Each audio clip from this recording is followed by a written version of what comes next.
नमस्कार साथियों, इन inspired YouTube channel में आपका स्वागत है। धोखा हर कोई खाता है, इसीलिए लोग कहते हैं कि संभल कर रहना चाहिए। सभी समस्या तभी होती है जब आप अच्छे व्यक्ति पर शक करते हैं और धोखेबाज पर भरोसा। धोखेबाज व्यक्ति अक्सर अच्छा का नकाब ओढ़कर रहता है। बहुत बार ऐसा भी होता है, संभल कर रहने के बावजूद भी व्यक्ति के साथ धोखा हो ही जाता है, तो हम आसानी से समझ नहीं पाते कि असल में किस पर भरोसा करना चाहिए और किस पर नहीं। ऐसे में धोखा खाने वाले की गलती नहीं होती, क्योंकि उसे पता ही नहीं होता कि धोखा देने वाले व्यक्ति की निशानियां क्या हैं। आज के इस पोस्ट में हम आपको भगवान बुद्ध के जीवन की एक ऐसी कहानी सुनाने वाले हैं जिसमें भगवान बुद्ध के साथ ही धोखा हो गया और उसके बाद उन्होंने धोखेबाज लोगों की 7 निशानियां बताई। दोस्तों, गौतम बुद्ध की शिक्षा हर किसी के जीवन को नई दिशा दे सकती है। अगर आप भी इसे मानते हैं तो कमेंट्स में नमो बुद्धाय लिखना मत भूलिए। तथागत बुद्ध अपने एक शिष्य पर बड़ा भरोसा करते थे। उस शिष्य को वे सबसे ज्यादा सम्मान देते तो उसी की बातों को मानते भी थे।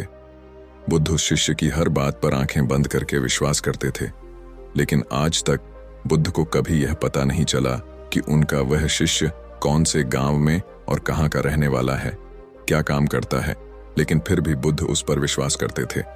वह शिष्य बुद्ध की बड़े ही मनोयोग से सेवा करता था, इसलिए बुद्ध को भी कभी इस बारे में जानने की आवश्यकता महसूस नहीं हुई। जब कभी बुद्ध ने उस शिष्य के बारे में कुछ जानने की कोशिश की तो उसने हर बार बात को घुमा दिया, लेकिन कभी कुछ बताया नहीं।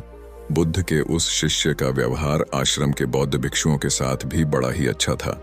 इस कारण से हर बौद्ध भिक्षु उसे अपने मन की बात बता देता था, लेकिन वह शिष्य ऐसी बातों को सुनकर हर दिन बौद्ध भिक्षुओं की शिकायत बुद्ध से कर देता था।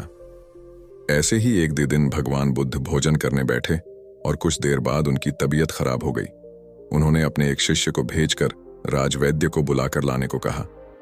राजवैद्य ने आकर बुद्ध के स्वास्थ्य की जांच की और उन्हें औषधि दी, जिससे कुछ समय के बाद बुद्ध ठीक हो गए। एक दिन बुद्ध ने राजवैद्य से पूछा कि उन्हें क्या हुआ था। राजवैद्य ने कहा, तथागत आपको भोजन में विष दिया गया था। यह सुनकर वहां बैठे सभी भिक्षुओं को बड़ा आश्चर्य हुआ कि ऐसा कौन है जिसने बुद्ध के भोजन में विष मिलाया हो। उस व्यक्ति की खोज होने लगी। बुद्ध का भोजन जहां से आया था उस गृह स्वामी को बुलाया गया। उसने बताया कि उस दिन उसने भोजन बनाया ही नहीं, बल्कि उस दिन आपके ही एक शिष्य एक व्यक्ति के साथ वहां आए थे। शिष्य के साथ आए व्यक्ति ने ही भोजन बनाया था। जिस व्यक्ति ने बुद्ध के लिए भोजन बनाया था उस व्यक्ति को ढूंढा जाने लगा। काफी दौड़ी धूप करने के बाद पता चला कि भोजन बनाने वाला व्यक्ति पास के ही गांव का एक रसोइया है। उस गांव में जाकर जब बौद्ध भिक्षुओं ने उस रसोइये से पूछताछ की तो पता चला कि उस दिन उसने सिर्फ भोजन तैयार किया था। उसके बाद रसोई घर से बुद्ध के लिए भोजन पात्रों में उस शिष्य ने ही डाला था और उस समय रसोई घर में वह शिष्य अकेला ही था। रसोइये ने उस शिष्य का पता बताया तो सभी के होश उड़ गए, क्योंकि वह शिष्य और कोई नहीं बल्कि बुद्ध का सबसे प्रिय शिष्य था। वापस लौटकर भिक्षुओं ने बुद्ध को पूरी कहानी सुनाई। उस समय वह शिष्य भी वहीं बैठा हुआ था। यह सुनकर शर्म के मारे उसका सिर झुक गया। सभी बौद्ध भिक्षुओं के चेहरे पर क्रोध झलक रहा था और सभी चाहते थे कि उस शिष्य के जीवन का अंत ही कर देना चाहिए, लेकिन तथागत बुद्ध ने उस शिष्य को माफ कर दिया और कहा कि वह जहां जाना चाहे जा सकता है, लेकिन उसकी बौद्ध संघ में कोई जगह नहीं है। यह सुनकर वह शिष्य उठा और बुद्ध के चरणों में लौटते हुए कहा, मुझे माफ कर दीजिए तथागत, मैं इस संघ का सर्वे सर्वा बनना चाहता था और इसी कारण से मैंने आपके भोजन में विष मिलाया था। बुद्ध ने उसके सिर पर हाथ रखकर मुस्कुराते हुए कहा, तुम मुझे एक बार कहकर तो देखते, मैं खुशी खुशी ये बौद्ध संघ तुम्हारे हवाले कर देता, लेकिन अब तुम यहां नहीं रह सकते, क्योंकि आज के बाद तुम चाहे कितने ही अच्छे बन जाओ, लेकिन बौद्ध संघ में तुम्हें हमेशा दोषी नजरों से ही देखा जाएगा। इसलिए अपने जीवन के उद्धार के लिए तुम्हें यहां से जाना ही होगा। यह सुनकर वह शिष्य उठा और चला गया। उसके जाने के बाद भिक्षुओं ने बुद्ध से कहा, भंते, आप तो सर्वज्ञानी हो, फिर आपको इस धोखे के बारे में कैसे पता नहीं चला? जब आप जैसे सर्वज्ञानी को भी धोखा मिल सकता है तो सामान्य व्यक्ति के लिए इस संसार में जीना ही मुश्किल हो जाएगा। इसलिए आप हमें कुछ ऐसी निशानियां बताइए जो किसी भी व्यक्ति को धोखा खाने से बचा सकती हो।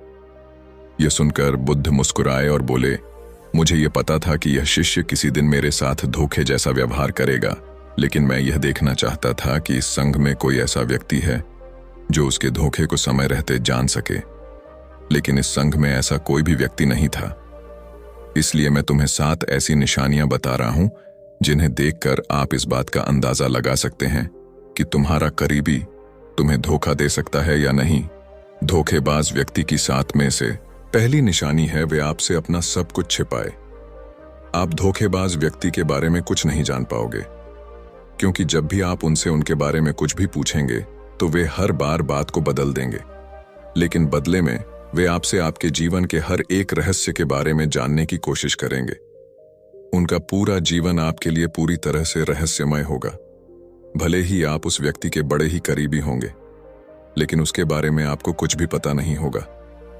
यदि ऐसा व्यक्ति आपके भी संपर्क में है तो आपको सावधान होने की जरूरत है, क्योंकि ऐसा व्यक्ति समय आने पर आपको धोखा जरूर देगा।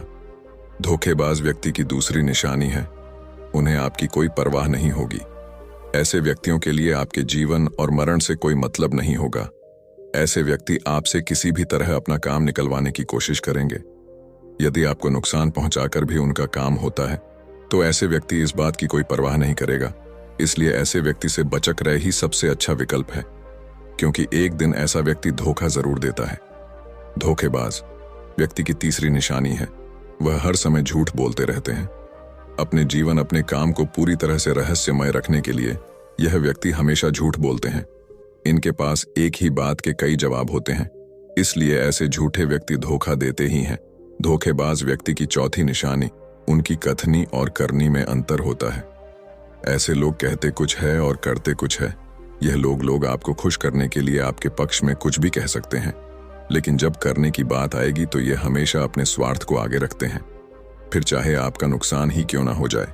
इसलिए ऐसे धोखेबाज व्यक्तियों से जीवन में दूरी बनाए रखना ही श्रेयस्कर है। धोखेबाज लोगों की 5वीं निशानी है, उनके पास आपके लिए कभी समय नहीं होगा।